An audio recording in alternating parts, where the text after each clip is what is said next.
విధించిన కేసీఆర్ పై కేసులా జై తెలంగాణ జై తెలంగాణ జై తెలంగాణ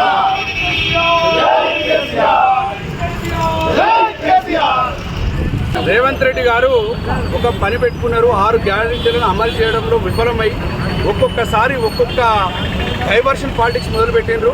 కొద్ది రోజుల వరకు ఏమన్నారు కేటీఆర్ గారి మీద, ఆ తర్వాత కేసీఆర్ గారి మీద, ఇంకా రకరకాల అభాండాలు మోపుతూ ఈరోజు ఒక బీసీ ఘోష్ కమిషన్ వేసారు కాళేశ్వరం ప్రాజెక్టు మీద.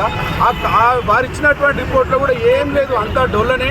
కేవలం ఇక్కడ కేసీఆర్ గారిని ఏం చేయలేము మేము, ప్రజలు తంతరేమో ఊర్లలోకి పోతే అనేటువంటి భయంతో దాన్ని సిబిఐకి అని చెప్పేసి అని ఇప్పుడు ఇస్తూ ఉన్నారు. ఆ యొక్క సిబిఐకి ఇచ్చేటువంటి ఈ కేసులు చంద్రబాబు నాయుడు గారి డైరెక్షన్లో, మోడీ గారి నేతృత్వంలో రేవంత్ రెడ్డి గారు ఆడుతున్నటువంటి డ్రామా ఇది. రేవంత్ రెడ్డి గారు, ప్రజల్లో మీరు ఇప్పటికే మీ పని అయిపోయింది, ప్రజలందరికీ తెలుసు. ఊళ్ళలోకి పోతే కొట్టేటువంటి చెప్పులు తీసుకొని విసిరేసేటువంటి పరిస్థితికి మీరు వచ్చారు.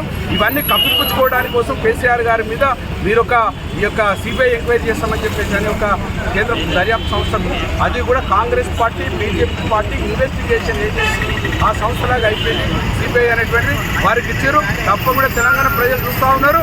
మీకు కర్రు కాల్చి వాత పెట్టేటువంటి రోజులు దూరంలో లేవు, దగ్గరలో ఉన్నాయని చెప్పేసి కూడా ఈ సందర్భంగా తెలియజేస్తా ఉన్నాం.